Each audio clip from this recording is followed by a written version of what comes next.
They told her she was digging her own grave. In a way, they were right, except it turned out to be everyone else's salvation. Montana Territory, autumn of 1887.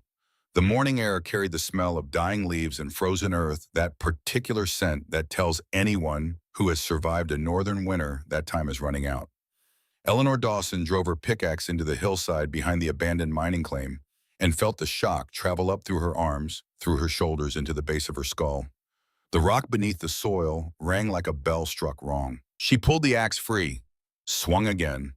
The hill resisted the way the world had been resisting her for the past 6 months, and like every other time, she refused to stop. Rusty lay 10 feet behind her, his golden coat dusted with fallen leaves, his brown eyes following every swing with the patient attention of a creature who has decided that wherever his human goes, he will go too. His tail swept the ground in slow, methodical arcs, brushing aside leaves that the wind kept pushing back. He had been Thomas's dog first. Now he was hers. That was how things worked when someone died. The living inherited not just property and debt, but love that had nowhere else to go. She was 4 swings into her rhythm when she heard the horse. Samuel Harlan, who owned the largest ranch in the valley and considered this fact sufficient qualification to offer opinions on everything, rode up on his bay mare and sat watching her for a full 10 minutes before speaking. Ellie knew he was there. She could hear the horse breathing, could feel Harlan's gaze on her back like a hand pressing between her shoulder blades. She kept swinging. Let him watch. Let them all watch. "You know there's no gold in that hill," he finally said. "Prospectors checked it years ago. Nothing but clay and rock." Ellie didn't stop. "I'm not looking for gold." "Then what are you doing?" "Building a home." The laugh came exactly as she'd expected it. Sharp, dismissive, the kind of laugh that men produced when they encountered something that didn't fit inside the small box of their understanding. Rusty raised his head and growled a low sound deep in his chest, and Harlan's horse shifted sideways. "A home in a hill. Ma'am, with respect, your husband left you that cabin not 200 yards from here. 4 walls, a roof, a fireplace. What more does a woman need?" Ellie stopped swinging. She turned and looked at Wade Harlan with eyes that had spent 6 months staring at things most people looked away from. The inside of an empty cabin at 3 in the morning. The place in a bed where a body used to be.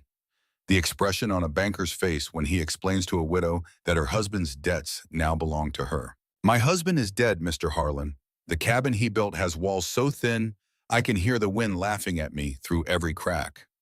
Last winter I burned every stick of furniture we owned just to keep from freezing, and I still woke up with ice in my hair." She held his gaze. "This winter I'm going to sleep warm, and I'm going to do it underground where the cold can't reach me." Harlan shook his head slowly, the way men do when they've decided a woman has lost her mind, and there's no point in arguing. He gathered his reins, then paused as if remembering something. "One more thing, Mrs. Dawson. Judge Whitfield was asking about your land last week. Said mining claim rights need to be used for their proper purpose within 12 months, or the county takes them back." He looked at her not unkindly, but with the detached concern of a man watching someone walk toward a cliff. "I don't know the law, but you should know people are paying attention." He rode away without looking back. Ellie stood holding her pickaxe, sweat cooling on her skin. Harlan's words settling into her like stones dropped into still water. Whitfield. The name carried weight in this valley the way a storm cloud carries rain. She filed it away, picked up her axe, and swung again. The hill opened 1 inch at a time. Thomas Dawson had died in April, 3 days after the spring thaw revealed his body at the bottom of Crane's Ravine, where he'd fallen while checking trap lines in February. The search parties had given up after 2 weeks. The snow had been too deep, the terrain too treacherous, the odds too long. 20 men had volunteered for the search. By day 10, only 3 were still looking. Ellie had known he was dead by the end of the first week. She'd felt it the way you feel a change in barometric pressure, not through any specific sense, but through all of them at once, a shifting in the quality of the air, a heaviness that had nothing to do with weather. But she'd kept a candle burning in the window every night until the melt came, and 2 hunters found what was left of him wedged between rocks 40 feet below the trail he'd walked 100 times before. The funeral was brief. Reverend Moss spoke for 8 minutes about the fragility of life and the certainty of God's plan. Ellie sat in the front pew and thought about Thomas's hands. They had been large, rough with calluses, and always warm. On winter mornings before leaving the cabin, he would take her hands in his and hold them until the warmth transferred. Keep my heat till I get back, he'd say. It had been their ritual, their small daily covenant against the cold. He hadn't come back, and her hands hadn't been warm since. By May, the town had moved on to other concerns. Ellie was left alone with a cabin that leaked a dog that mourned and a piece of land nobody wanted because it was too far from water and too close to the mountains where the worst weather came from. She could have sold the claim and moved to town, could have found work as a seamstress or a cook or a laundress, could have traded her independence for the security of walls that someone else maintained. The respectable widows did this. The sensible widows did this. Ellie was tired of being sensible. Being sensible had meant not arguing when Thomas said he'd be fine checking those traps alone. Being sensible had meant trusting that a man who'd walked that trail 100 times could walk it 101. She had grown up in a mining family in Cornwall, England, where her father and 3 brothers spent their lives crawling through tunnels carved into the earth beneath the moors. She remembered the kitchen table on winter evenings, her father's face black with dust, his voice rough but alive as he described the world beneath the surface. Down in the deep shafts, he told them the temperature never changed. Cool in summer when the surface baked, warm in winter when the fields froze solid. Storms could tear the roofs off houses and flatten barns and kill livestock in the open pastures, but 200 feet below, a man could work in his shirt sleeves and never know. She had been 12 when her father first took her into the mine. Not deep, just the first 100 yards of the main shaft where the ceiling was high enough to stand and the walls glistened with moisture that caught her lantern light like scattered diamonds. She remembered the feeling with perfect clarity even now, 19 years later.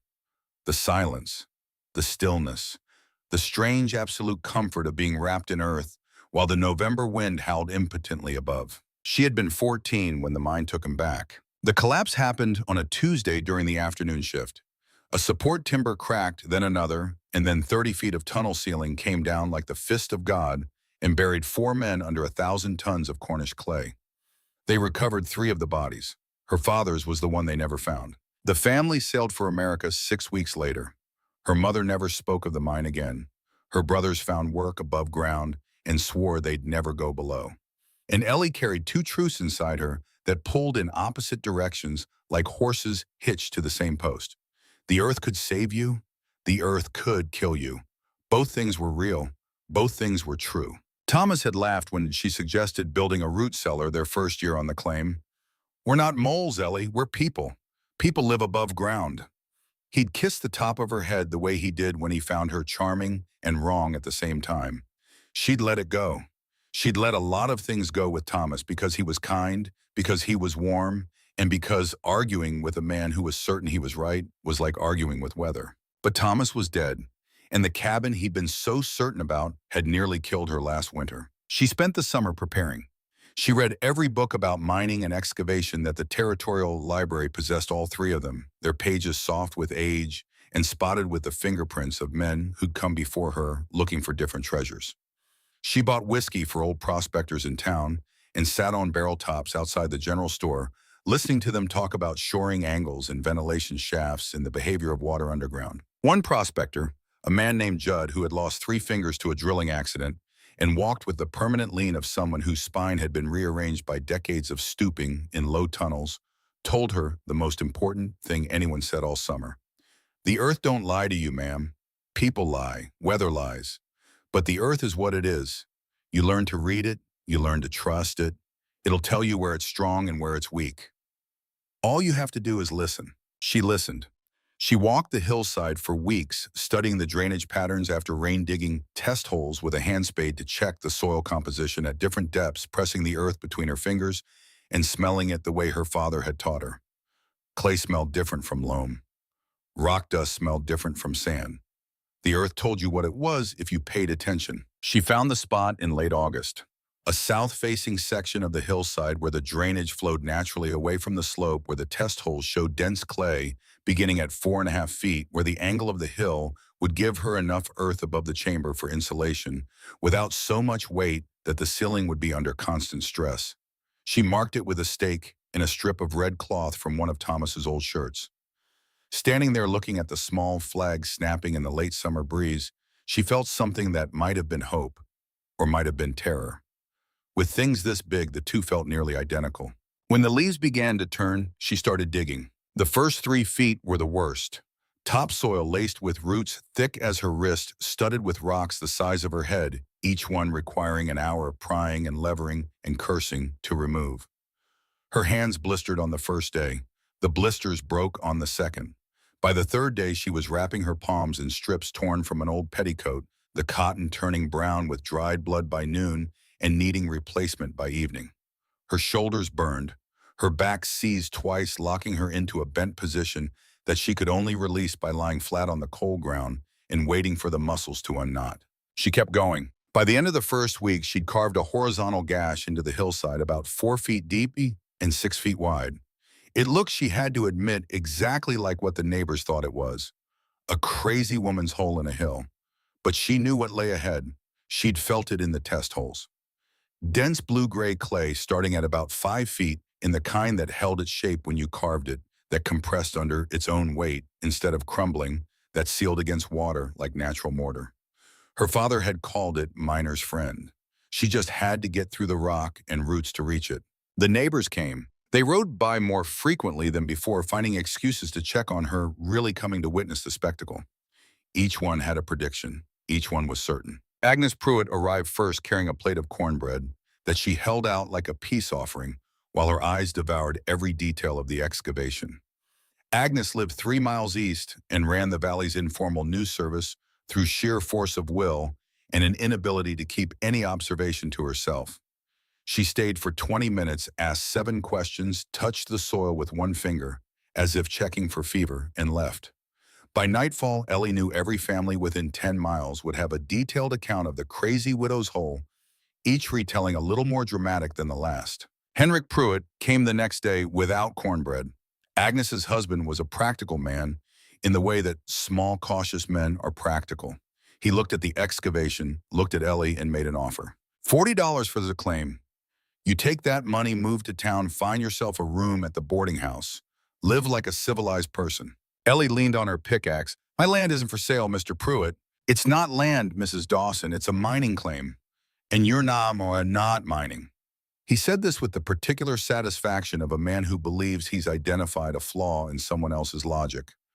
$40 is more than fair for acreage this far from water.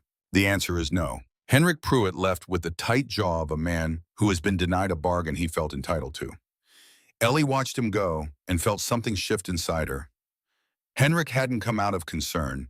He'd come because he smelled opportunity in her desperation. A widow alone digging a hole, clearly losing her mind. Easy pickings. She swung the pickaxe harder after that. Young Billy Fenton came on the third day riding out from the Harlan Ranch where he worked as a hand. 19 years old with the gangly limbs and permanent sunburn of a boy raised on horseback. Billy didn't offer predictions or money. He sat on a rock and watched her work with an expression of genuine fascination. My pa tried to dig a well once, he said. Hit granite at 8 feet, broke 2 pickaxes, gave up. I'm not digging a well, Ellie said. I know, whole valley's talking about it. He paused. What's it like, the digging, I mean? Nobody had asked her that before. Slow, she said, painful, and every inch feels like winning a war. Billy nodded as if this made perfect sense to him and rode away. Of all her visitors, he was the only one who came back the next day just to see how much further she'd gotten. It was on the 8th day near sunset that the stranger appeared. Ellie was deep enough now that she had to toss the loose soil out of the excavation in buckets, a process that doubled the time for every foot of progress. She was hauling a full bucket up the slope when she noticed a man standing at the edge of the clearing, watching her with an expression she couldn't read. He was perhaps 33, with the weathered face and scarred hands of someone who had spent years doing physical work that didn't pay well enough to keep his clothes mended. His shirt was wrinkled, his boots were cracked, and he smelled, even from 10 feet away, of whiskey. Not the fresh smell of a drink recently taken, but the deep, settled smell of a man for whom whiskey had become less a choice than a climate.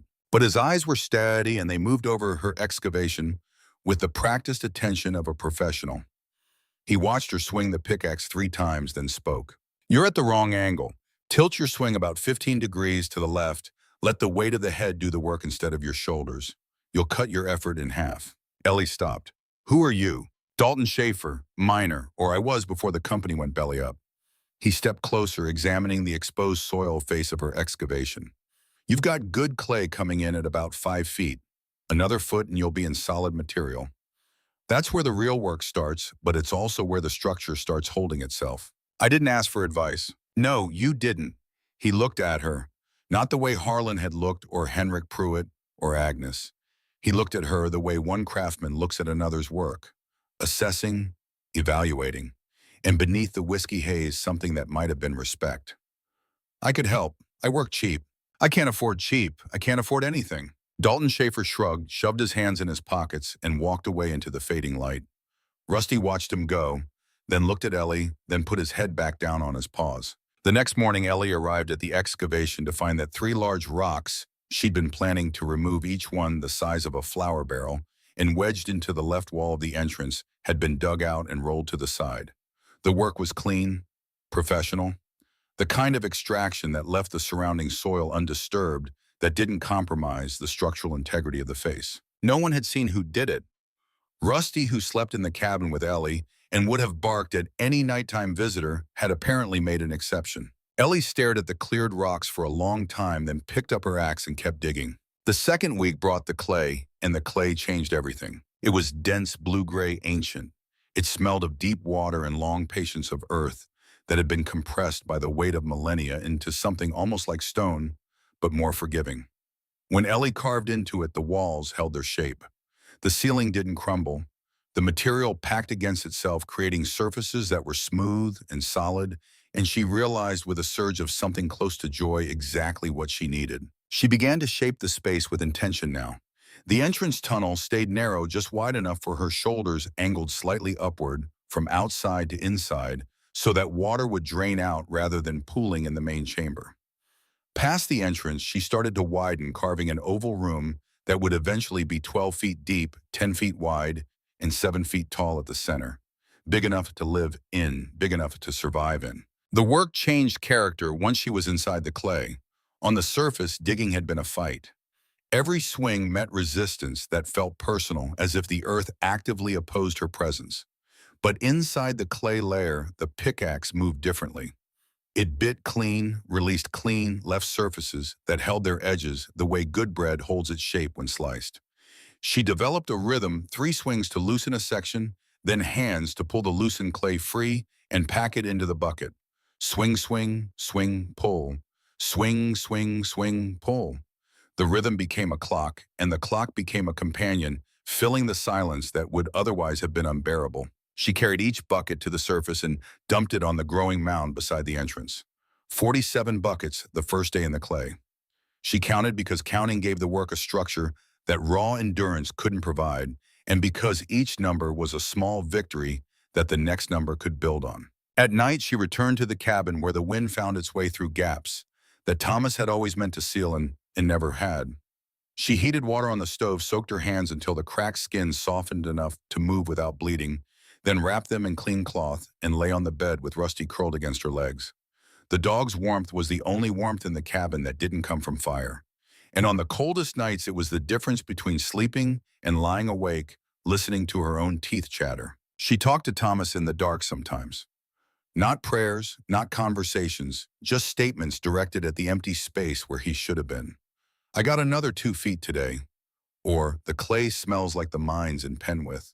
Or simply, I miss you, spoken to the ceiling, to the leaking roof, to the wind that carried her words away before they could settle anywhere. Rusty always lifted his head when she spoke, always looked at her with those patient brown eyes, always put his head back down without judgment. He was the only audience she needed. By the end of the second week, the oval chamber was taking shape. She could stand upright in the center and stretch her arms without touching the walls. The space had presence now, the particular gravity of an enclosed room that changes the quality of sound and light in a breath. When she lit a candle inside and stood at the entrance looking in, it looked less like a hole and more like a possibility. The shoring came next. She'd traded 3 months of butter and eggs to the sawmill owner for a stack of pine logs, and she spent 4 days cutting them to length with a cross-cut saw and fitting them into place. Vertical posts every 4 feet along the walls. Horizontal beams across the ceiling, notched at each end to lock into the posts like the interlocking fingers of clasped hands. The frame would hold even if the earth decided to settle, even if the weight above shifted, even if the worst happened. She was fitting the 5th ceiling beam when it happened. The crack was sudden, loud, a sound like a rifle shot in the enclosed space. The beam she'd just placed split along a hidden flaw, a hairline fracture invisible on the surface, and dropped 6 inches before the neighboring beams caught the load. Soil rained down, dust filled the air, and Ellie stood directly beneath, unable to move, unable to breathe. Her mind suddenly 15,000 miles and 17 years away, standing in a kitchen in Cornwall, while her mother screamed and a neighbor said the words, "Cave in," and 4 men and we can't reach them. Rusty barked from the entrance. The sound cut through the memory like a blade through rope. Ellie gasped, sucked in dust, coughed, and forced her hands to move. She braced the sagging section with a spare timber, working by feel because her eyes were streaming, and her heart was hammering so hard she could feel it in her teeth. She worked for 3 hours without stopping, removing the cracked beam, selecting a new one, testing it by striking it with a mallet, and listening to the sound. Her father had taught her this too. Good wood rang bright and sharp. Cracked wood answered with a flat thud, the sound of something broken, pretending to be whole. When the repair was done, she crawled out of the tunnel and sat on the hillside with her arms wrapped around Rusty's neck and shook. Not from cold, not from exhaustion, from the pure animal terror of a woman who has just stood in her father's grave and climbed back out. After that night, there was a hesitation, 2 seconds every time she entered the tunnel, 2 seconds where her feet stopped moving and her breath caught, and every instinct screamed at her to turn around, go back to the leaking cabin, accept the cold, accept the ice in her hair, accept the slow grinding death of a life lived on the surface, where at least the sky couldn't fall on her. 2 seconds, then she stepped forward. Nobody saw those 2 seconds, nobody knew they existed, but they were there every time, and every time she walked through them. Dalton Schaefer came back 3 days after the beam incident. Sober this time, or at least more sober, with a clarity in his eyes that hadn't been there before. He ducked into the entrance without asking permission, examined the repaired beam, ran his fingers along the joint where new wood met old, and came back out. "You fixed it right," he said, "but there's a trick for catching bad wood before you install it. Tap it with your knuckle. Good timber sounds like a knock on a door. Rotten timber sounds like a knock on a coffin." "Why are you helping me?" Ellie asked. "You moved those rocks last week." "Don't bother denying it." Dalton was quiet for a long time. He looked at the tunnel entrance, at the pile of excavated earth, at the tools leaning against the hillside. Then he looked at something that wasn't there. "My wife's name was Margaret," he said. "My daughter's name was Lily. 4 years old. They both died 3 winters ago, diphtheria." He said the word the way you say the name of a place you can never return to. "I couldn't save them. Couldn't build them anything that would have helped. Couldn't do anything except stand there and watch." He turned to Ellie. "You don't stand there, you dig." Ellie said nothing. There was nothing to say that wouldn't have been smaller than the silence. From that day, she didn't send him away when he appeared at the hillside. He came inconsistently, some days sharp and useful, some days reeking of whiskey, and moving with the careful precision of a man trying to pretend he's steady. On those days, Ellie told him to go home. He never argued. He just left and came back the next day or the day after, and they never discussed the gap. It was during one of Dalton's sober days that he told her something that changed the shape of her understanding. They were sitting at the tunnel entrance, eating cold biscuits, when he said almost casually, "Whitfield isn't a bad man, you know." Ellie looked at him. "I know that's not what you want to hear, but he organized the collection when the diphtheria came through, raised money for medicine, wrote to the territorial governor for help." Dalton chewed slowly. "He follows the law because he believes in the law. Problem is the law wasn't written for people like you." Before Ellie could respond, the sound of wheels on the trail silenced them both. A black carriage pulled by a single gray horse stopped at the base of the hill. The man who stepped out was tall, thin, dressed in a dark vest over a white shirt, carrying a leather case with the gravity of a man carrying scripture. His face was not cruel. It was ordered, every feature in its proper place, every expression measured and intentional, the face of a man who had organized his entire existence around the principle that rules exist for good reasons and people who follow them prosper. Judge Horace Whitfield climbed the slope with careful steps and stopped 10 feet from the tunnel entrance. He looked at the excavation, at the timber frame visible inside, at the pile of tools and the stack of pine logs. Then he looked at Ellie. "Mrs. Dawson, I'm here in my capacity as Justice of the Peace." His voice was neither warm nor cold. It was the voice of a document being read aloud. This land is registered as a mining claim under your late husband's name. Under territorial law, mining claims must be actively worked for their stated purpose within 12 months, or they revert to county control. I'm not mining, Judge Whitfield. I'm building a residence. I can see that, but the law doesn't distinguish between intentions, Mrs. Dawson. It distinguishes between categories. This land is categorized as a mining claim. You are not mining. The law is clear. He paused, and when he spoke again, his tone softened in a way that made it worse because the softness was genuine. I would strongly advise you to sell this property and relocate to town. A woman alone this far out before winter. He didn't finish the sentence. He didn't need to. How long do I have? Whitfield opened his leather case and produced a document. I'm giving you 60 days to demonstrate that this land is being used for a legally recognized purpose. Residential construction may qualify under certain provisions of the Homestead Act, but the burden of proof is on you. If you cannot demonstrate legitimate residential use by the end of November, I will be obligated to sign an order of reversion. He handed her the document. Their fingers didn't touch. He walked back to his carriage with the same careful steps, climbed in, and drove away. Ellie stood holding the paper, reading the precise legal language that said, in as many words, that she had 60 days to prove she had a right to exist in the place she'd chosen to exist. 60 days to turn a hole in a hill into something a judge would recognize as a home. 60 days before the law, written by men who'd never spent a winter with ice in their hair, decided she didn't belong here. Rusty pressed his head against her leg. Dalton, still sitting at the tunnel entrance, said nothing. The wind picked up, carrying the first real bite of autumn cold, the kind that promises worse to come. Ellie folded the document, put it in her pocket, picked up her pickaxe, and went back inside the hill. The clock was running, 60 days, and winter was already sharpening its teeth on the mountaintops above. 43 days. That was what remained when Ellie and Dalton began building the fireplace, and the number sat in her chest like a second heartbeat, constant and urgent, counting down toward a deadline that didn't care whether she was ready or not. The fireplace was the last major structure the shelter needed to qualify as something a judge might call a home. Everything else was in place. The oval chamber with its timbered frame, the plank flooring she'd laid over, packed earth, the shelves carved into the clay walls where she'd begun stacking provisions. But without a fireplace, without heat, it was still just a cave. And Whitfield would call it exactly that. Dalton arrived sober on the morning they started, carrying a canvas sack of flat stones he'd collected from the creek bed over the previous week. He dumped them at the tunnel entrance without ceremony and said, "These will do for the firebox. Riverstone holds heat longer than quarried rock. Doesn't crack as easy either." They worked together in the back of the chamber building, the fireplace against the rear wall, stone by stone, fitting each piece with clay mortar that Ellie mixed by hand in a wooden bucket. The chimney was the critical part.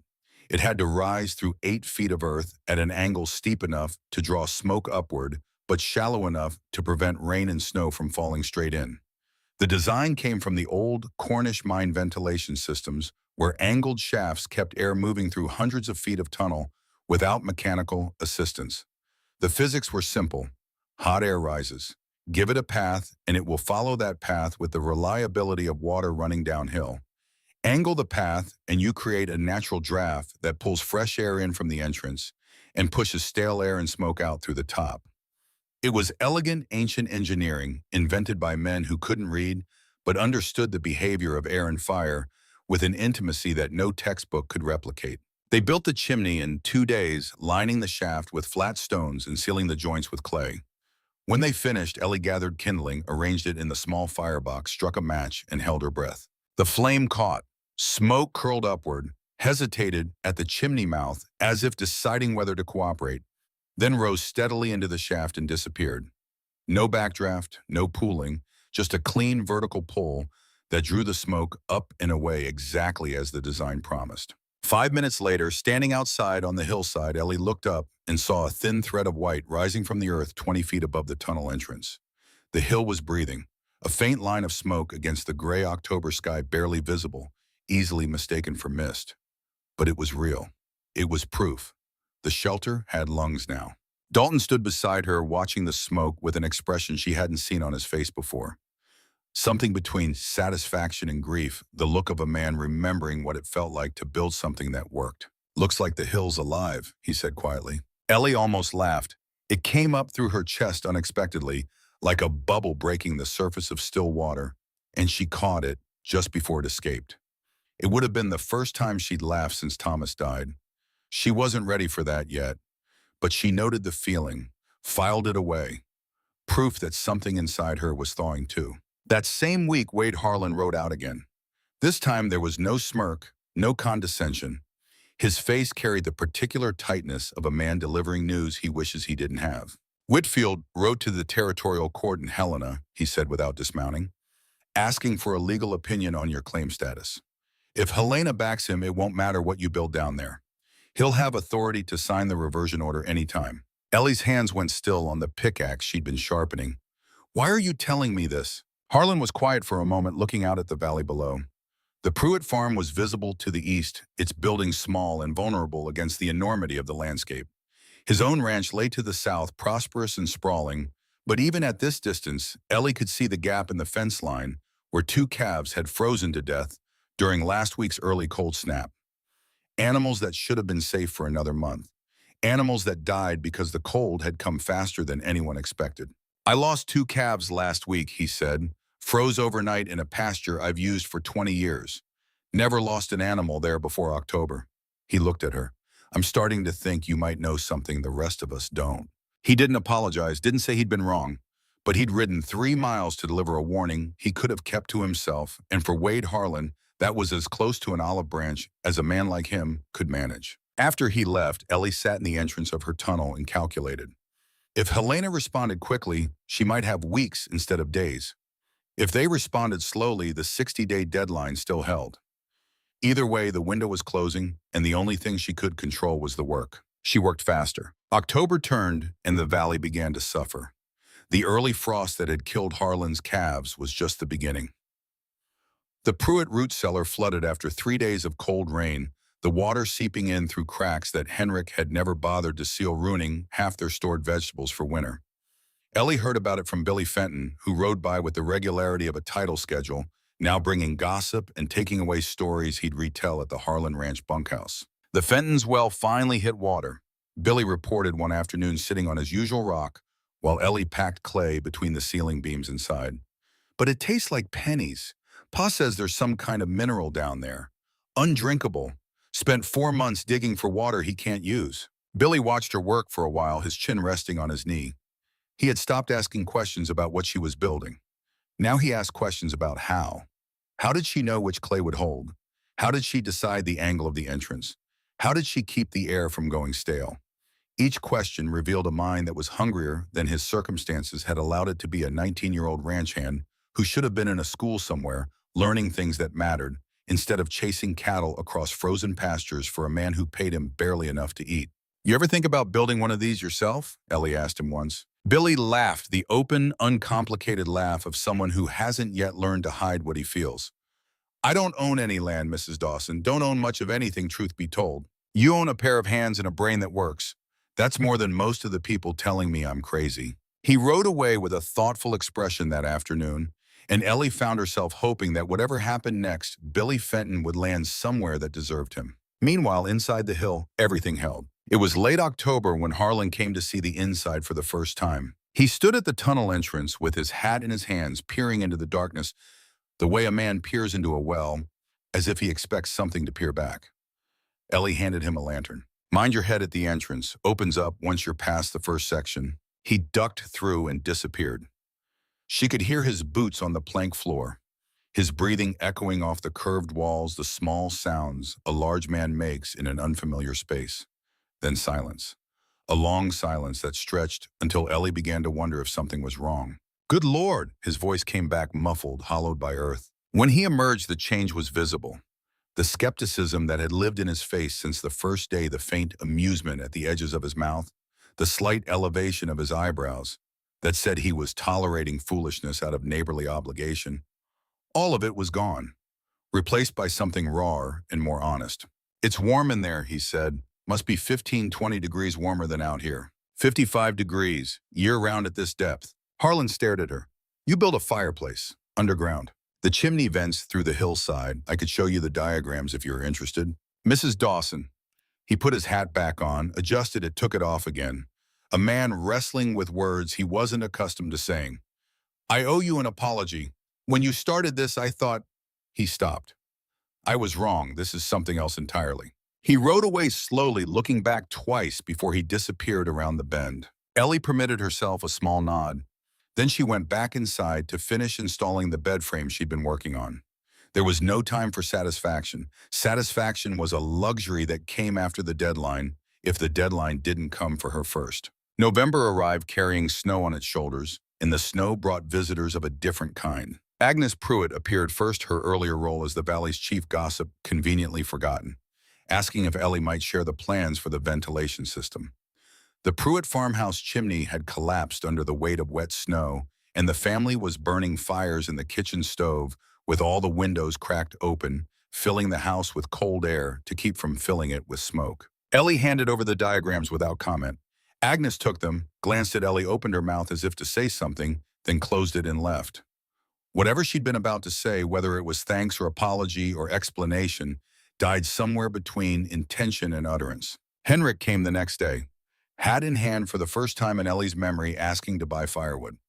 Their own supply had gotten wet when the woodshed roof leaked, and wet wood produced more smoke than heat, a slow suffocation disguised as warmth. Ellie sold him what she could spare at a fair price. She didn't mention his offer to buy her land for $40.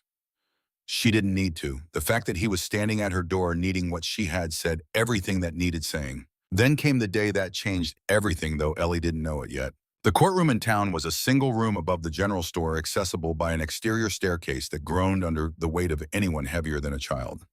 12 wooden chairs faced a raised desk where Judge Whitfield sat with the legal documents arranged before him in precise rows, each paper aligned with its neighbor, as if even the angles of paper corners were subject to his sense of order. Ellie arrived alone. She wore her cleanest dress, which was not very clean, and carried a rolled bundle of papers under her arm. Her hands were still rough and scarred from the digging, the skin cracked along the knuckles, the nails broken short. She did not try to hide them. The room was half full. Agnes and Henrik Pruitt sat near the back. Billy Fenton leaned against the wall by the door, too restless to sit. A clerk from the territorial land office in Helena sat to Whitfield's left, a thin man with spectacles and the permanently exhausted expression of someone who spent his life reading documents nobody else cared about. Ruth Adler, who owned the general store below and had presumably walked up the stairs from her own shop, sat in the last row with her hands folded in her lap. And Wade Harlan, who Ellie had not expected, occupied a chair in the middle of the room with his legs stretched out and his hat on his knee. Whitfield called the proceeding to order with a single tap of his knuckle on the desk. This hearing concerns the land use status of the mining claim registered to the late Thomas Dawson, currently occupied by his widow Eleanor Dawson. He spoke without notes, the facts arranged in his memory with the same precision as the papers on his desk. Under Section 7 of the Territorial Land Code, mining claims must be actively developed or for mineral extraction within 12 months of registration or face reversion to county control. Mr. Dawson registered this claim 14 months ago. No mining activity has been conducted. Mrs. Dawson has instead undertaken construction of a subterranean structure whose purpose is in dispute. He turned to the Helena clerk. Mr. Farnham, your assessment. The clerk adjusted his spectacles. The law is specific, oh, Your Honor. Mining claim rights exist in a separate legal framework from homestead rights. The Homestead Act permits residential development on agricultural land, but mining claims carry different obligations and different protections. The distinction is categorical, not interpretive. Whitfield nodded and turned to Ellie. Mrs. Dawson, you may present your case. Ellie stood. She unrolled her papers on the table nearest the judge's desk and spread them flat. Floor plans, cross-sections, the chimney design, measurements and annotations in her own handwriting, precise and unadorned. Her hands, she noticed, were not shaking. She had expected them to shake. She had expected to feel small in this room full of people who had watched her dig and judged her and talked about her behind closed doors and over supper tables for months. But standing here now with the evidence of her work spread out in front of her, she felt something she hadn't expected. Certainty, not the brittle certainty of someone who has convinced herself she's right, but the deep, settled certainty of someone who has put her body into the truth and felt the truth hold her weight. This is an earth-sheltered dwelling, she said. a permanent residence constructed using techniques adapted from established mining ventilation and structural engineering. It contains a fireplace, a bed storage shelving, a timber-framed interior, and access to a natural water source. Her voice was steady, not loud, not aggressive, but clear in the way that truth is clear when it doesn't need decoration. I am not mining. I have never mined. I am building a home on land that my husband registered that I inherited legally upon his death and that I have improved through my own labor. The Homestead Act recognizes the right of citizens to develop land for residential purposes. What I've built serves that purpose. Nothing about the original registration changes what stands on that ground today. Whitfield studied his plans. His face gave nothing away. The categorization of the land was established at the time of registration. The law does not allow retroactive reclassification based on subsequent use. Then the law should see what's actually there before deciding what it means. A murmur through the room. Ellie held her ground. And then Wade Harlan stood up. Nobody expected it, least of all Ellie. Harlan was not a man given to public gestures. He conducted his business, quietly paid his debts on time, attended church when the weather permitted, and generally kept his opinions inside the fence line of his own ranch. But he stood and the room turned. Your Honor, I've been inside that structure. His voice carried the weight of a man accustomed to being listened to. It's a home, there's a bed in there, a fireplace that works better than mine, and I built mine with a professional mason. There are shelves with provisions, a floor laid clean, walls shored up with timber that would pass inspection in any mine in the territory. He paused. If that's a mine, then my ranch house is a cathedral. Laughter quickly suppressed. Whitfield's jaw tightened. And then a second person stood. Ruth Adler in the back row, rising to her feet with the visible effort of a woman overcoming something heavier than gravity. Ruth was 45. She had run the general store alone since her husband's death 8 years ago. She had never spoken at a public proceeding. She had never contradicted a man in authority. She had survived by being agreeable, by being useful, by being the kind of woman that men described as sensible when they meant obedient. Her hands trembled as she spoke, and she gripped the back of the chair in front of her to steady them. I'd like to say something, Your Honor. Her voice shook on the first sentence, then steadied. Eleanor Dawson has been buying supplies from my store since spring. Lamp oil, fabric, nails, cooking utensils. Not a single item related to mining. Not dynamite, not drilling equipment, not assay supplies. She has been buying the materials of a household because that is what she is building. The room was silent. Ruth sat down. Her hands were still trembling, but her back was straight. Whitfield looked at the Helena clerk. The clerk looked at his papers. A long, difficult silence filled the room like water filling a low place, finding every crack and gap. This court will defer its ruling for 90 days, Whitfield said finally. His voice was even controlled, but Ellie could hear the machinery working behind it, the recalculation of a man whose equation had just gained new variables. To allow for further documentation of land use and consultation with the territorial office. The current occupant may continue residence pending final determination. He gathered his papers, straightened them, tapped them into alignment. Then he looked at Ellie, and for the first time his expression contained something that wasn't legal or procedural. Something human and uncertain, like a man looking at a map and realizing the territory doesn't match. 90 days, Mrs. Dawson. The room exhaled. Chairs scraped. People stood and gathered in small clusters, speaking in low voices the way people speak after witnessing something they'll need time to understand. Agnes Pruitt caught Ellie's eye as she gathered her plans from the table.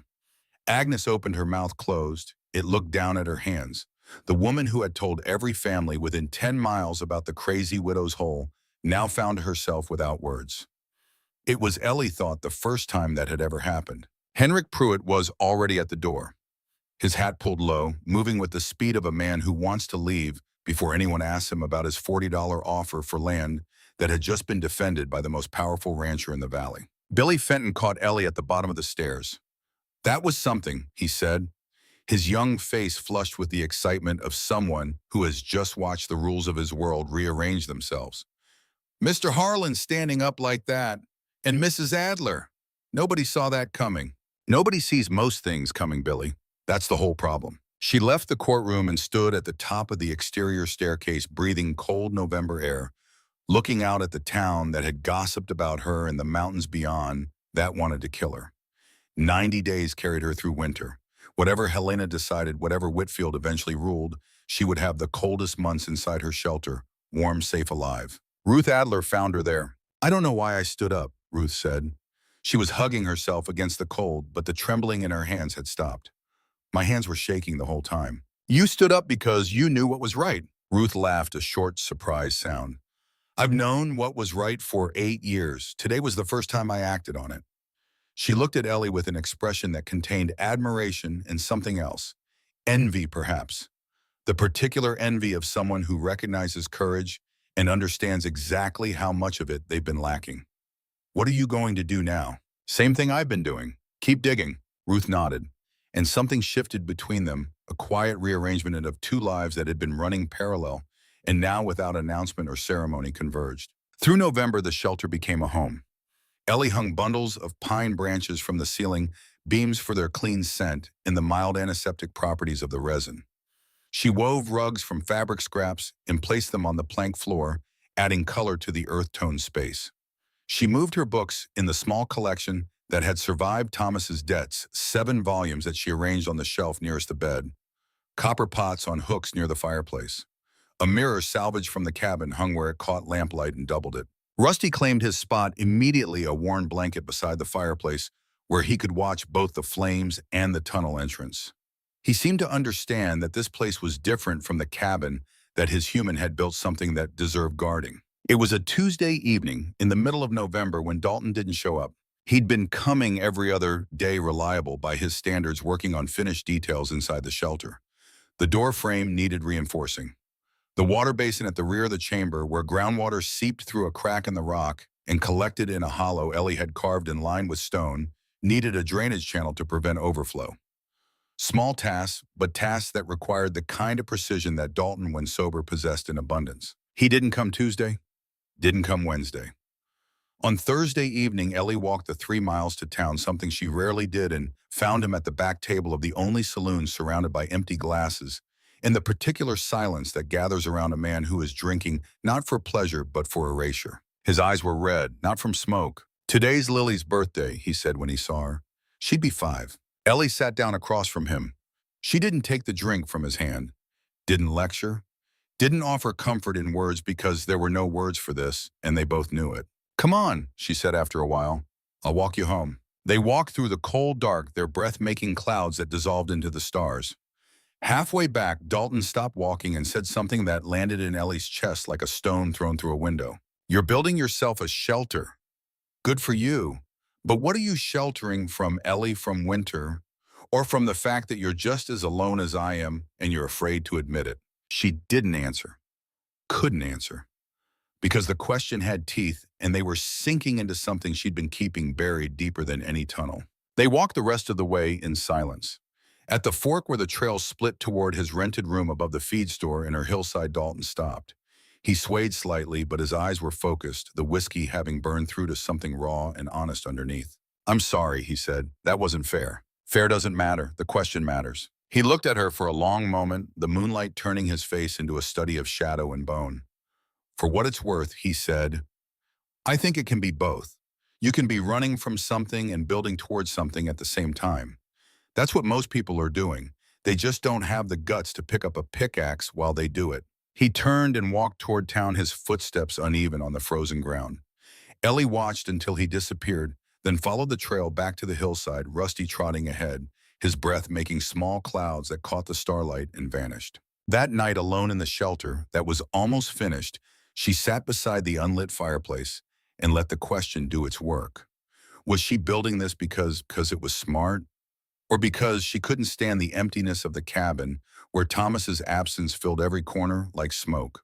Was it survival or escape? And in the silence, with Rusty's breathing, the only sound, she found herself traveling backward to a place she'd been avoiding. Not to Thomas's warmth, which she'd already mourned. Not to the morning he left, which she'd already regretted. But to their last argument. The night before he went to check the traps she'd told him not to go. The snow was too deep. The trails would be icy. He could check them in a week when conditions improved. Thomas had smiled. "You worry too much, Ellie. I've walked that ridge 100 times. She hadn't pushed, hadn't insisted, hadn't stood in the doorway and said, "No, you are not going." Not tomorrow, not in this weather, not while I'm alive and to stop you. She'd let him kiss her forehead and say goodnight, and in the morning he was gone, before she woke his side of the bed still warm, his boots missing from beside the door. She should have held him back. She should have been the immovable object that his unstoppable stubbornness crashed against. She should have fought for him the way she was fighting for this shelter with every ounce of will she possessed. I should have kept you home, Thomas, she whispered into the dark. Rusty lifted his head, looked at her, put his head back down. She didn't sleep that night, but when morning came gray and cold, she built a fire in the fireplace and watched the smoke rise through the chimney and curl out of the hillside above. The fire worked. The chimney drew. The warmth spread through the chamber in slow, steady waves, pushing the coal back into the walls where it belonged. Whatever her reasons for building this place, the warmth was real. The shelter was real. And real things didn't need justification. They just needed to exist. She moved in on the winter solstice, the longest night of the year. She carried her bedding, her cookware, her books, and her dog through the tunnel entrance and closed the heavy oak door behind her against the wind. The fire was already burning. The chamber held its warmth the way a cupped hand holds water completely without leaking. She slept that night more deeply than she had since April. Rusty curled at the foot of the bed. The wind screamed above, impotent, unable to reach them. And somewhere in her dreams, she heard Thomas laugh, not cruelly, not dismissively, but with the surprised delight of a man who has been proven wrong about something wonderful. December passed in quiet industry.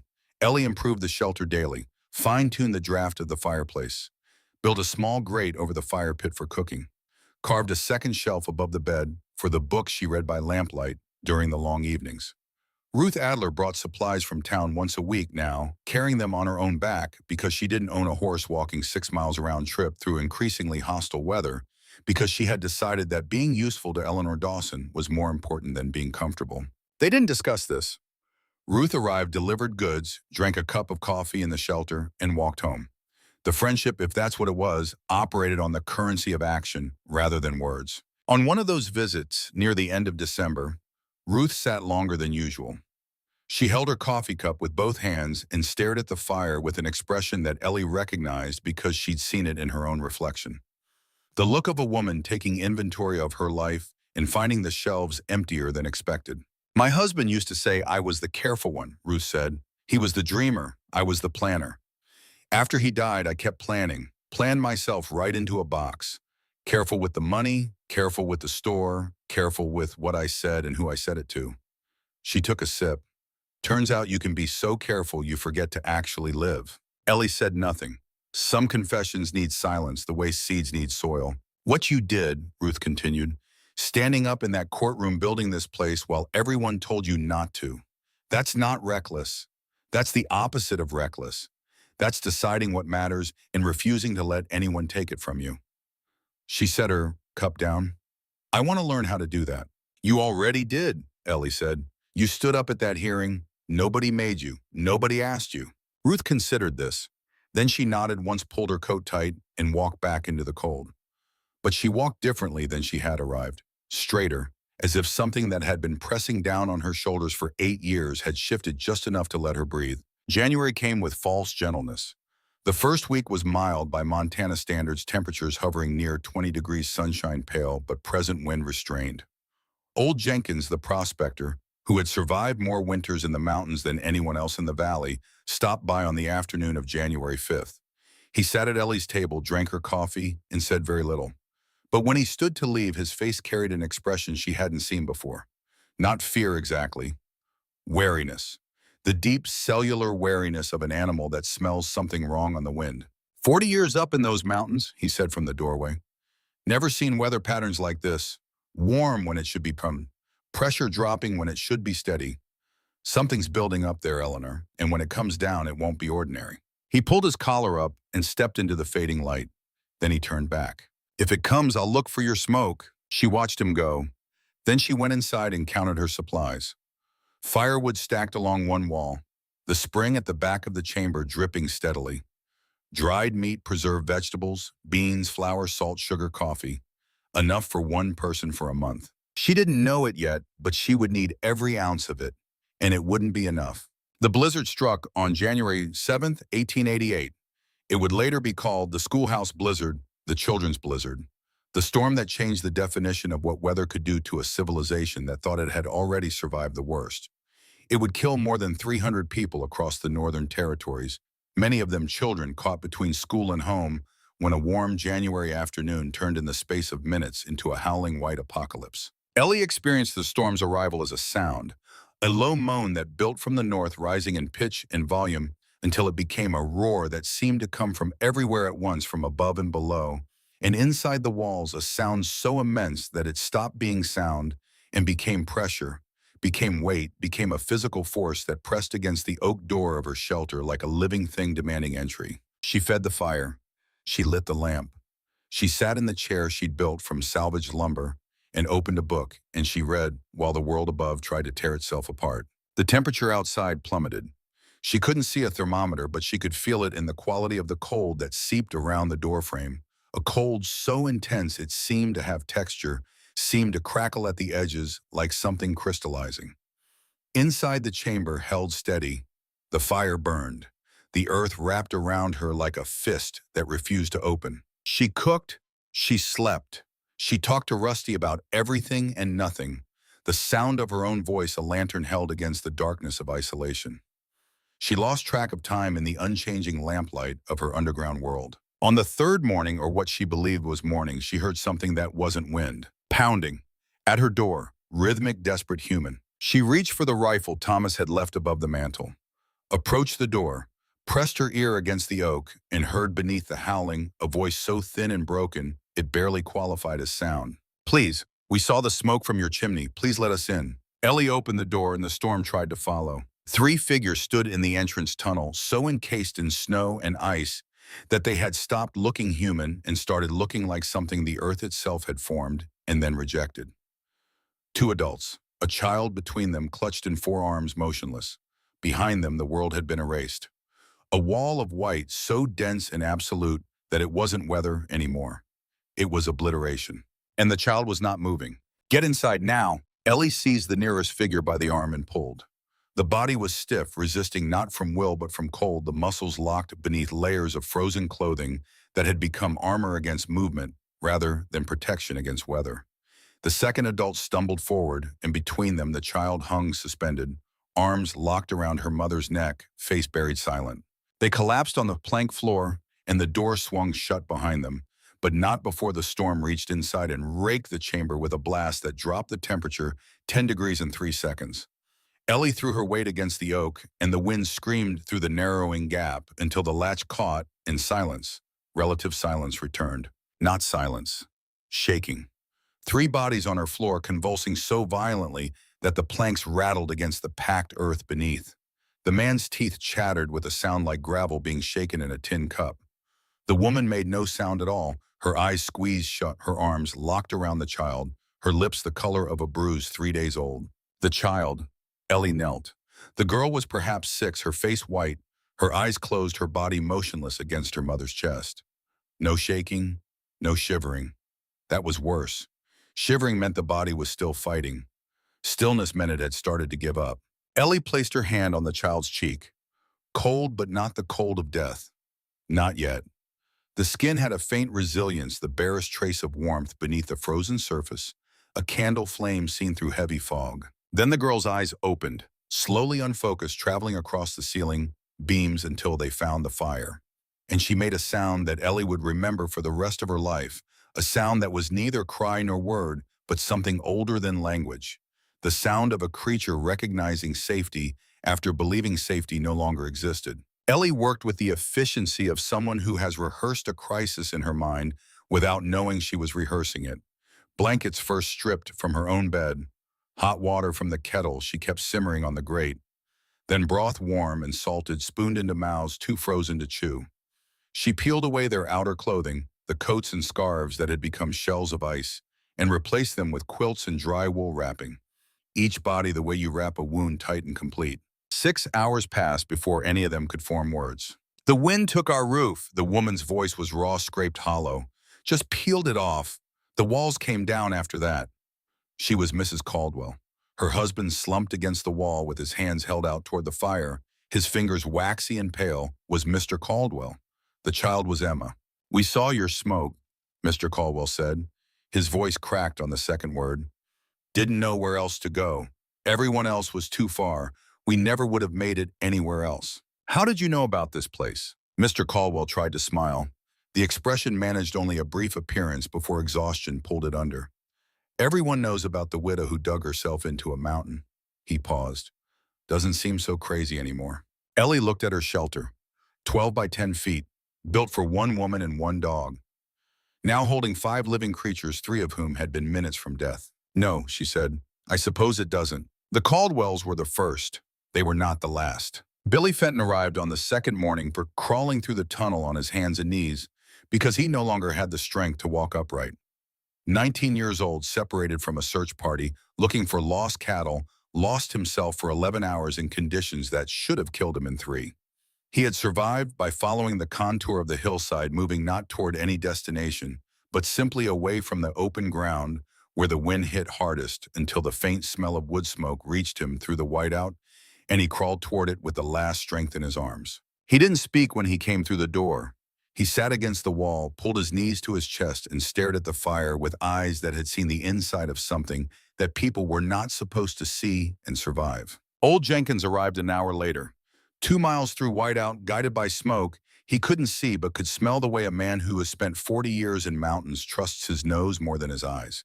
He ducked through the entrance, brushed snow from his shoulders, looked around at the 5 people already crowding the chamber, and said, "Warm in here." Then he sat down, accepted a cup of coffee, and didn't say another word for 4 hours. Sarah Lowe came next in the early afternoon, carrying her infant son Michael inside her coat, pressed against her chest, kept alive by the heat of her own body, because every other source of heat had failed. Her farmhouse had gone cold when the fire died and wouldn't relight the stovepipe choked with ice, the matches too damp, the kindling frozen solid. She had wrapped Michael in 4 blankets, then wrapped herself around the blankets and walked into the storm because staying meant watching her son freeze. She hadn't known about the shelter. She had simply walked towards smoke. When Ellie opened the door, Sarah fell forward into the chamber and didn't get up. Ellie lifted Michael from inside the coat. A terrible second of silence. Then the baby screamed a furious, red-faced howl that filled the underground room with the most beautiful sound any of them had ever heard. The sound of a life that refused to end. 8 people now, 1 dog, 1 infant, in a space built for one. They arranged themselves the way water arranges itself in a container, filling every available space, adjusting to each other's shapes. The Caldwells claimed the area nearest the fire, Emma between them. Sarah and Michael took the corner beside the fireplace where the warmth was most concentrated. Jenkins sat by the door, his back against the frame, a position that seemed casual but that Ellie recognized as strategic.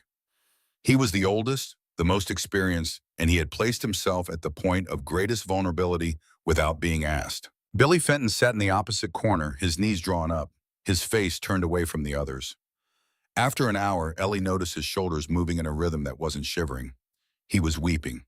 Silently, privately, the way young men weep when they discover that the world can kill them, and almost did. She brought him a blanket, didn't say anything, didn't touch his shoulder or tell him it would be all right. Just placed the blanket over his knees and went back to the fire.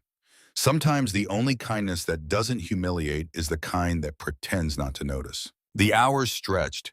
Jenkins, when he finally spoke, told stories. Winter survival tales from his decades in the mountains, each one more improbable than the last. A January he'd spent in a hollow log. A blizzard he'd outlasted in a buffalo carcass. A night he'd kept his feet from freezing by burying them in the warm ashes of a dead campfire. Ellie suspected he was embellishing, stretching the truth the way you stretch dough, adding air to make it larger. But it didn't matter. The stories gave people something to listen to besides the wind and their own fear, and that was worth more than accuracy. Sarah sang to Michael in the warm corner. A lullaby in a language Ellie didn't recognize, something soft and repetitive, the musical equivalent of a heartbeat. Michael slept through most of the storm, ate when offered, cried when hungry, and existed in the uncomplicated present tense of an 8-month-old who had no concept of what was happening beyond the boundaries of his mother's arms. Emma Caldwell stopped shaking by the second day, but she would not release her mother's hand. Not to eat, not to sleep, not for any reason. Her fingers stayed locked around her mother's, and her eyes, which had seen their house torn apart around them, stayed fixed on the fire, as if willing it never to go out. Night fell, or Ellie thought it did. Time had become abstract, measured not by light and dark, but by the burning rate of oil in the lamp and the slowly descending level of the firewood stack against the wall. She was calculating how many days of fuel remained when the pounding came. Heavy, urgent, different from the Caldwell's desperate knocking. This was the sound of a large man hitting wood with the flat of his hand. She opened the door and Dalton Schaefer fell through it, half frozen and wild-eyed, dragging behind him a body that wasn't moving. Found him on the main road, Dalton gasped. His face was crusted with ice, his eyebrows white, his lips cracked and bleeding. Carriage overturned, horse dead. He was crawling. Ellie looked at the man on the floor. Tall, thin, dark vest over a white shirt now torn and soaked. A face she recognized, though it took a moment, because she had never seen it without its careful composition, its measured expressions, its architectural certainty. Judge Horace Whitfield lay on the floor of Eleanor Dawson's underground shelter. Unconscious, his fingers the color of candle wax, his breathing shallow and irregular. His life held in the hands of the woman whose land he had tried to take. The room went still. Everyone knew. The Caldwells knew. Jenkins knew. Billy Fenton, who had stopped crying and was watching from his corner, knew. They all knew who this man was and what he had tried to do, and they all looked at Ellie and waited. She looked at Whitfield, at his white fingers, at his blue lips, at the shallow rise and fall of his chest, each breath a negotiation between life and the cold that was trying to end it. She looked at him the way she had looked at Emma Caldwell 2 days ago, assessing not history or grievance, but the simple, urgent arithmetic of survival. Put him by the fire. Dalton lifted Whitfield and carried him to the warmth. Ellie wrapped him the same way she'd wrapped the others. Blankets, hot water, broth spooned between lips that could barely part. The same hands that had dug the shelter Whitfield tried to destroy now worked to keep him alive inside it. Nobody spoke about this. Nobody needed to. Dalton, after laying Whitfield down, slid to the floor against the far wall and sat breathing hard, his chest heaving, his frozen coat cracking as he moved. Ellie brought him water. "You came to find me," she said, not a question. "Wanted to make sure you were all right." He drank. "Found him on the way. You could have left him." Dalton looked at her. "So could you. 10 people. 1 dog, 1 infant, in a space built for 1. They slept in shifts, 3 or 4 at a time on the bed and floor, while others sat against the walls. Ellie kept the fire burning around the clock, feeding it with measured portions of wood, rationing the fuel, the way a captain rations water on a becalmed ship. Dalton took the night watch, positioning himself at the door with a blanket over his shoulders and his eyes open. "Why won't you sleep?" Ellie asked him during the second night, when the others were down and the fire had settled into a low, steady burn. "When Margaret and Lily were sick, I slept. Every night. They were dying in the next room, and I slept because the doctor said there was nothing I could do, and I believed him." He adjusted the blanket. "Tonight there are people who need protecting. I can stay awake for that." On the third day, Ellie counted the remaining supplies and felt something cold that had nothing to do with the weather settle into her stomach. The flour was enough for 2 more days of thin porridge. The dried meat was gone. The beans could stretch to 1 more meal if she thinned them with water. Coffee was nearly out, and while coffee wasn't survival, it was morale, and morale was the only thing keeping several of these people from coming apart. She said nothing to the group, but Dalton saw her counting. Their eyes met across the dim room, and the conversation happened in silence. "How long?" he murmured that evening, while Jenkins told a story loud enough to cover whispered words. 2 days, maybe 3 if we cut portions now." He nodded. "Then we cut portions now. Tell them it's easier on the body to eat light when you're recovering from cold exposure." It wasn't true, and they both knew but it was plausible, and plausibility was all they needed. Jenkins knew too. Ellie saw him watching her divide the portions, saw the calculation in his old eyes, the understanding that comes from decades of experience with deprivation. He said nothing, but when his portion was served, he ate half, then held the rest out to Emma Caldwell. "My stomach's not what it used to be," he said. "Can't handle a full meal anymore." Emma took the food. Jenkins caught Ellie's eye, and between them passed an acknowledgement that required no words. The old protect the young. That was how it worked. That was how it had always worked. Whitfield regained consciousness 8 hours after Dalton carried him in. He opened his eyes slowly, the way a man surfaces from deep water, ascending through layers of confusion before breaking into clarity. He looked at the ceiling beams, the earthen walls, the fire, the circle of faces watching him, and then Ellie kneeling beside him with a cup of warm water. He knew where he was. She could see the recognition arrive, could see it move through his face the way weather moves across a landscape, changing everything it touches. He looked at her for a long time.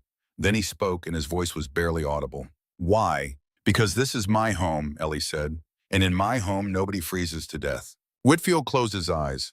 A line of moisture tracked down his temple. He didn't wipe it away.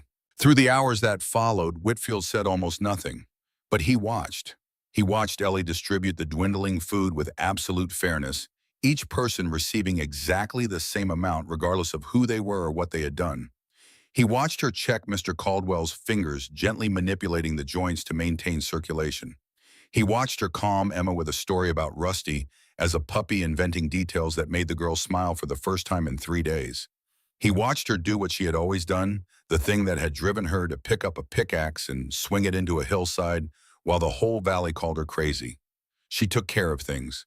She built what was needed.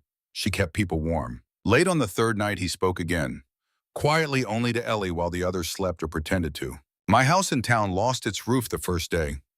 Tin sheets peeled right off. I left for Helena because I thought the road south would be safer than staying." The admission hung in the air between them.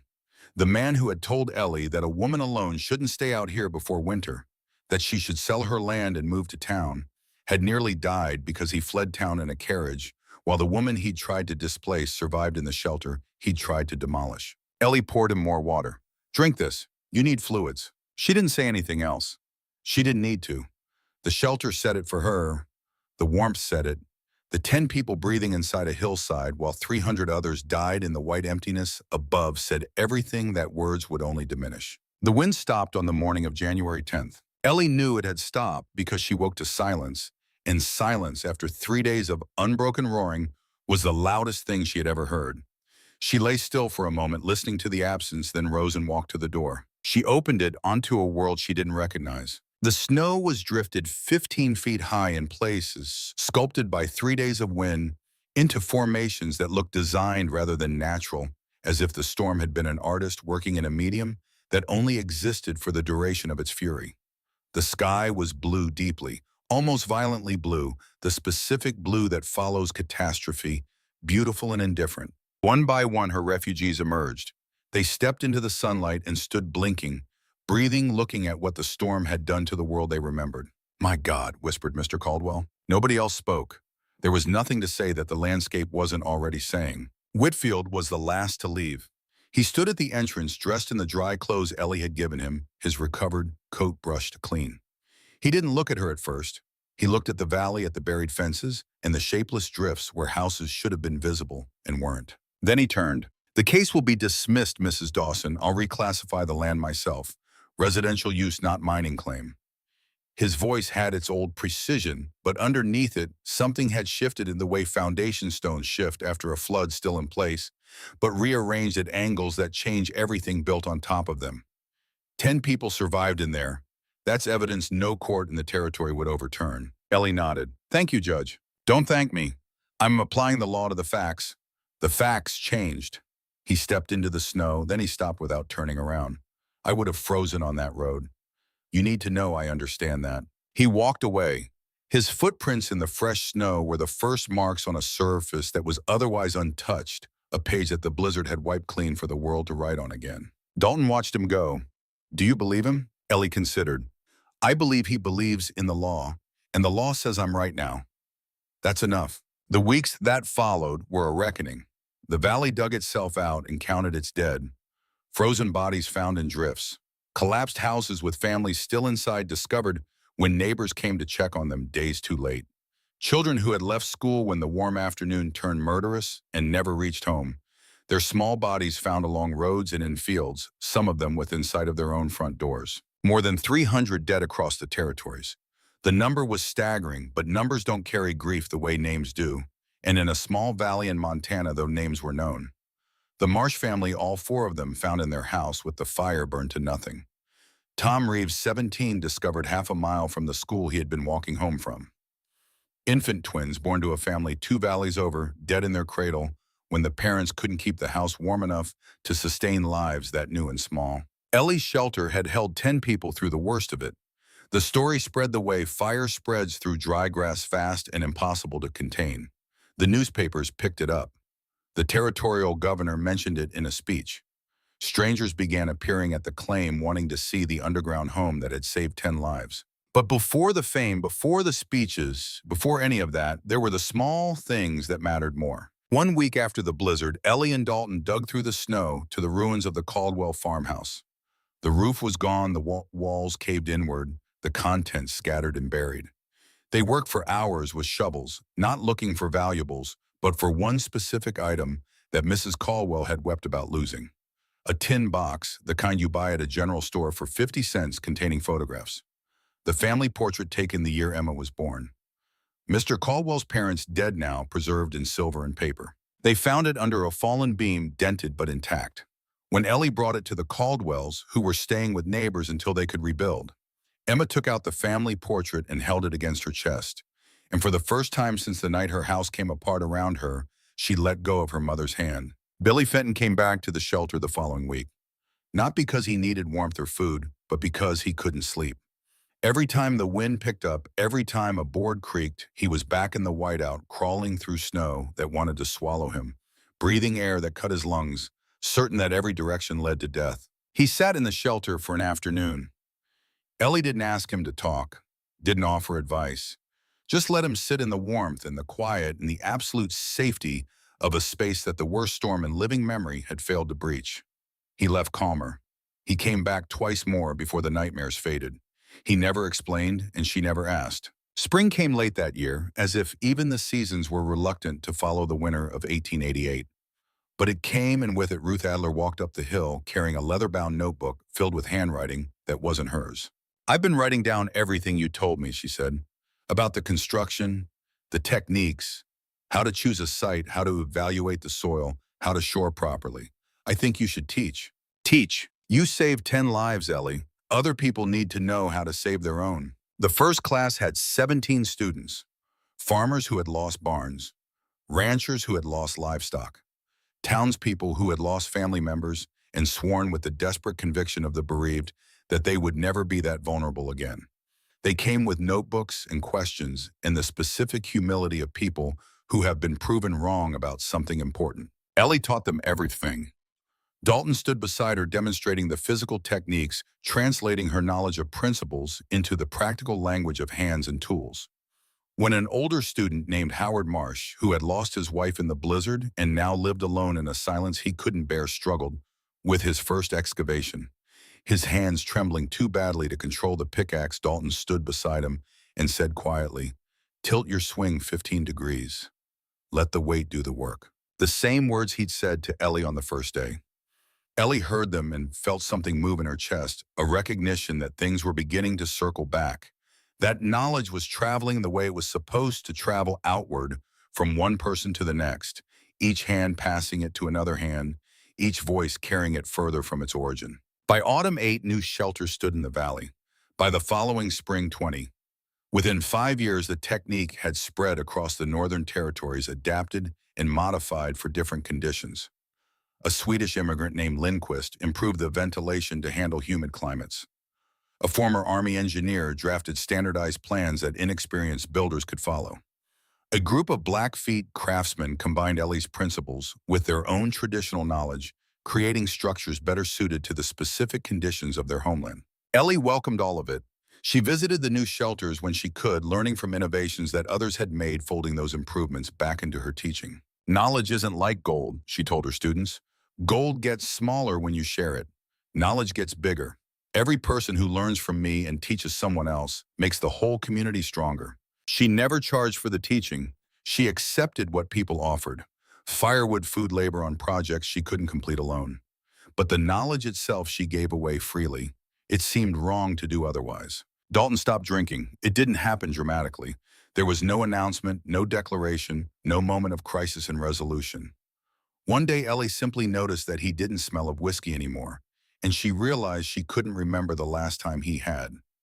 She didn't comment. He didn't explain. Some changes are too important for the smallness of words. He continued helping build shelters for others, using the skills of 12 years in the mines for something that mattered more than pulling minerals out of the ground. When someone asked him why he worked for free, he said only, "I owe somebody." He never specified who. Maybe Margaret, maybe Lily, maybe Ellie, maybe all of them, maybe himself. It was years later on a summer evening that Wade Harlan rode up to the shelter and sat on his horse looking at the entrance the way he had on the first day, except that everything about his expression was different. "You could have been rich, you know," he said. "Patented the design, charged licensing fees, built yourself an empire." Ellie was sitting at the entrance of her shelter, watching the sunset turn the mountains the color of honey. Rusty lay at her feet, old now gray, around the muzzle, his breathing slow and measured, his eyes half closed, in the particular contentment of a dog who has spent his entire life with one person and found it sufficient. He had been there from the beginning, had watched her dig the first shovelful of dirt, had been the first living creature to sleep warm inside the shelter that would save so many lives. He was special in the way that first witnesses are always special, the ones who see the beginning and carry it inside them. "I'm already rich," Ellie said. "I have a home that keeps me warm. I have work that matters. I have a dog who loves me and neighbors who respect me." She looked at Harlan with the same steady gaze she'd given him on the first day, except that now there was no defiance in it, only the settled certainty of a woman who had argued with the world and won. What else does a woman need? Harlan had no answer for that. That night after he'd gone, Ellie sat by the fire with Rusty's head on her lap and thought about Thomas one last time. Not with grief which had softened over the years into something quieter and more manageable. Not with guilt, which she had finally set down, the way you set down a stone you have been carrying so long, you forgot it wasn't part of your body. She thought about him with something new. Gratitude. He had been wrong about many things. Wrong about the traps, wrong about the ravine, wrong about moles and about people and about where safety could be found. But he had been right about one thing, most important thing. He had brought her here, to this hillside, this valley, this particular patch of earth that held the clay, that held the shape, that held the heat, that held 10 lives on the worst night in territorial history. Without Thomas, she would never have come to Montana, would never have stood on this hill, would never have swung a pickaxe into the ground and found beneath the rock and root and pain a home. "Thank you, Thomas," she whispered, and she meant it for everything. For the love and the law and the cabin that leaked, and the land nobody wanted, and the life that had broken her open so that something new could grow in the breaking. Rusty's tail moved once, a single slow sweep against the floor. Then he slept, and she slept, and the fire burned on. Eleanor Dawson lived in her underground shelter for another 37 years. She died in the winter of 1924 at the age of 68 in her sleep in the bed she had built with her own hands in the room she had carved from a hillside while the whole world told her she was wrong. She died warm. Rusty had been gone for many years by then. She had buried him at the top of the hill in a small grave beside the chimney vent where the smoke from her fire rose and dissolved into the mountain air. She'd gotten other dogs after him, had loved them and lost them and loved again, because that was what you did with love. You didn't bury it with the dead. You gave it to the next living thing that needed it. But Rusty had been first. Rusty had been there when it was just a woman and a pickaxe and a hill that didn't want to open. And in Ellie's heart, he never left that spot beside the fireplace, watching the flames, watching the door, waiting for whatever came next, with the unshakable faith of a creature who had decided long ago that his person knew what she was doing. She was buried beside him at her own request. The grave marker was simple, cut from local stone by a mason who had been one of her students. Eleanor Dawson, 1856 to 1924. She dug deep and found warmth. The shelter still stands today. The Historical Society maintains it, replacing timber as it ages, keeping the entrance clear, preserving the chamber exactly as Ellie left it. Visitors can walk through the entrance tunnel, duck through the timber-framed doorway, and stand in the oval room where 10 people survived the worst blizzard in territorial history. The fireplace still works. The spring still seeps through its crack in the rock and collects in the basin she carved more than a century ago. The earthen walls still hold their temperature steady and unchanging while the seasons rage and relent above.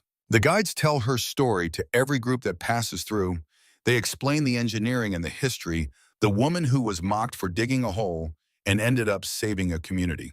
But the part that visitors carry with them, when they leave the part they tell their children about the part that settles into them, the way warmth settles into cold hands, is simpler than engineering or history. It is the story of a woman who lost everything and chose to build something new.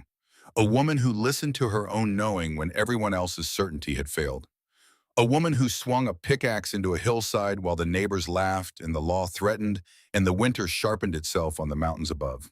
They told her she was digging her own grave. They told her she was crazy foolish, wasting her time on something that would collapse around her. She kept digging anyway. And when the storm came, the storm that killed hundreds, that buried houses and froze cattle, and turned the open prairie into a place where the living envied the dead, she was warm. She was safe. She was alive. And so were the 10 people who found their way to her door, drawn by the smoke rising from a hillside, the only sign of life in a world that had surrendered to the cold. Some lessons take a lifetime to learn. Some people never learn them at all. But Eleanor Dawson knew, she had always known, the surface world is hostile, unpredictable, deadly. But dig deep enough past the rock and the roots and the fear and the grief, and you find something the surface cannot touch. You find warmth, you find shelter, you find home. All you have to do is keep swinging.